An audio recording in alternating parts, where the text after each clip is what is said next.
Okay, part two of OCRCII, or Civil Rights Commissions. So I just told you about the deaf thing. We also had one case at a small university in Ohio where we had a student who was blind. And we went to the vice president and said, you have to provide a reader, note taker, for the student because that's lacking, and the student actually requested it. He was used to having it in different public schools. And the vice president was adamant that he didn't have to provide it, that service. That was another case where we sued and said, this is the law, Americans with Disabilities Act, and it's a civil rights violation, so you will comply, or the university will keep getting fined until you do. And they ended up complying, but it was a long, drawn-out fight because this one vice president kept insisting that they didn't have to do it. There were cities all over Ohio who objected to doing the cuts in the sidewalks for wheelchairs because they said it was going to cost too much. It was cost prohibitive. Well, it doesn't matter if it's cost prohibitive. You have to do it. It's the law. There was a really famous Supreme Court case where the plaintiff, who had already filed a Civil Rights Commission violation, was in a wheelchair, and he kept complaining that different public buildings were not accessible to him. And he had to go into the courthouse, and the courthouse did not have an accessible entrance. No elevator, no ramp, no nothing. And he went into the courthouse by crawling up the courthouse stairs. And, the press had a field day with that because his very act of going to represent his case was just proof positive that, that's what he was up against. So very interesting there. So any kind of disability that's covered under the Americans with Disability Act is protected by civil rights commissions as well. Also, how are you harmed? You have to specify that as well. Cancer treatments, people with alcohol addiction, because that is a disease or any kind of addiction as well. Service animals and penalties. You cannot be refused if you have a service animal. They must accommodate you and the animal. That's it. And if they don't, again, you can go through a civil suit. But this is a first step, and a win here is very convincing to let's not do that. Also, First Amendment right violations, so discriminating on age. We have this just down the street from the university. There is it's a convenience store, gas station kind of place, but all the kids go there, and you can get chips and soda and all that stuff and gas. But there's a sign that said no more than 2 students at any time allowed. What does that mean? You can't discriminate against students because of their age. That would be like saying no grandmas allowed in here, like we're going to steal anything. But anyway, it's the assumption of guilt over innocence that students are going to steal something, and that is a reportable offense by the Ohio Civil Rights Commission. I go in there and I say that, I'm going to report you to the Ohio Civil Rights Commission if you don't fix this. Our whole soccer team was traveling, and they stopped at some such place, and they wouldn't let our soccer team go in no more than 2 at a time. So I was trying to convince them to report it to the Civil Rights Commission, but they didn't want to start a big hullabaloo. And I was like, you have to do this every single time, because if you don't do it, then that organization has just gotten away with something, and their behavior has been rewarded, and then they're just going to continue doing it, saying, see, nothing came of it. Getting an agency to comply with civil rights law can sometimes be difficult. So we wrote the cultural competence standards for state agencies in Ohio, myself and another professor at Tiffin. And one of them was to celebrate Eid and to have a menorah at their workplace. And the employees, who were overwhelmingly Christian, only wanted Christmas trees and Christmas stuff. They wholeheartedly objected to having to, have any other kind of religion represented. And so that was an internal change that we really struggled with. And you're going to see later on when we talk about the standards, the mandates, MCOD, Multicultural Organizational Development, how those mandates fit in with what you are doing as well. So again, the workplace must be included. What else? Age discrimination, you cannot do that at any age. Too young, too old, too middle-aged, just can't do it, okay? So as the boomers get older and as the society gets older, I would expect to see more of those sorts of cases, okay? I would hope that people become aware of them and become more in tune with it. The Jeep case. I'm going to put the Jeep case up there and let you read it yourself when you regain your composure after reading it. I hope no one's driving a Jeep and I persuade you to sell it or something like that.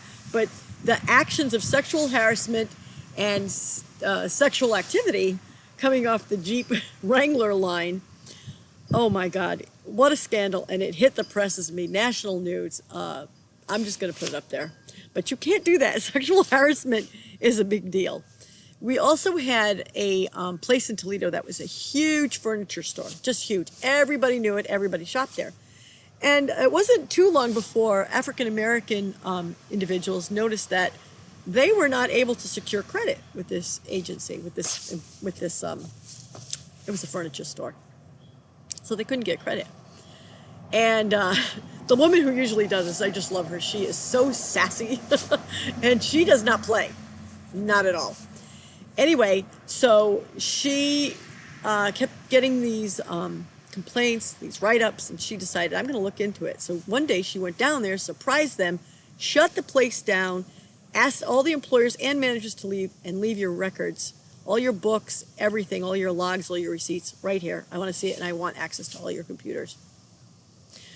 And when she did that, she found that beside every African-American application were the initials BP, which stood for Black Person. Okay? She finally got some employee to tell her what that stood for, and oh boy, they're out of business now. So that went to the Ohio Supreme Court. Okay? So that's another bad case.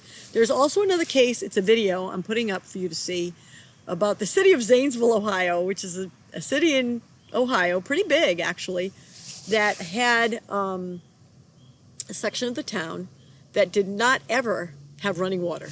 Ever. Never. And guess who lived there? That's right, the African-American population lived in this suburb of Zanesville, Ohio.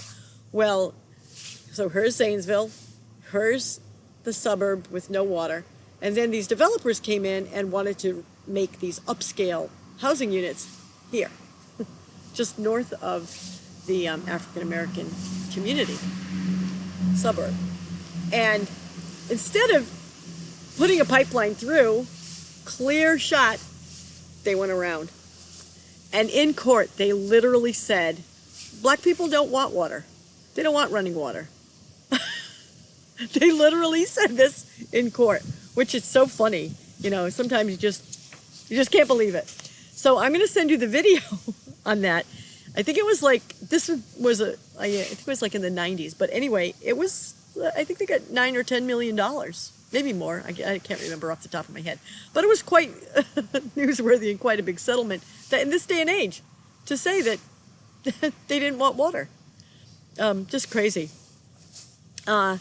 So that was another interesting case. We had an instance with developmental disabilities where they were working for a cookie company, which shall remain nameless, Bisco. Anyway, so they were doing work on the Teddy Graham's line. Sorry, I shouldn't have told you that, but it was public information anyway. So we had the clients, they're working on making Teddy Grahams. They're so excited that they're making Teddy Grahams. And we found out that they're making half the rate as people without developmental disabilities on the line, which is illegal. So again, went through the Ohio Civil Rights Commission and then ended up in court, and it was a huge black eye for the company. There was another case I was going to tell you about that was really good, and I don't know, I can't remember what that was. I'll probably think of it when I'm done recording. Also, you can do mediation or investigation. You can select mediation or investigation. If it's very compelling, they're going to automatically do an investigation. There's no charge to the party. It's voluntary, which is a win-win situation, because if they can work it out ahead of time, then that's better. Nobody has to get charged. Nobody has to get fined. And nobody has to be investigated. It doesn't have to have the negative publicity, all that sort of thing. They cannot retaliate against you for doing this. It is your right to have access to the Civil Rights Commission. So any employee who engaged in protected activity, reporting discrimination, filing a charge with ODRC, you're protected. You can't get retaliated against. Any employer who knew of protected activity, okay, they knew that it was protective, yet they still violated their rights, can't do that. An adverse employment action, they were fired because they reported, can't do that either. And any connection between the protected activity and the adverse employment action, like timing or comments or things like that, which is a big no-no as well. Okay, so all of those things are protected. So I am going to put the Zanesville video up. You're not going to believe it. You're totally not going to believe it. And I'm going to put the Toledo Jeep case up. And there was another one. I'll probably write it up when I think of it and go, oh yeah, that was the one. But there are so many cases that come through the Civil Rights Commission that are just unbelievable in this day and age. And some things people just don't even think about saying. You can't say to people, have a blessed day, because that's a no-no too. Even though you may be Christian, they may be Christian, you may mean nothing bad for it. You're just wishing them well. But someone could report you for that. So that's a thing too. So you have to be aware of these things. You have to be able to tell your agency that you work for that, hey, we might want to either do this or stop doing that, because now we're in violation of these federal mandates, which we're going to get to toward the end of the term. But for now, I just wanted to give you a little taste of civil rights commissions in the United States.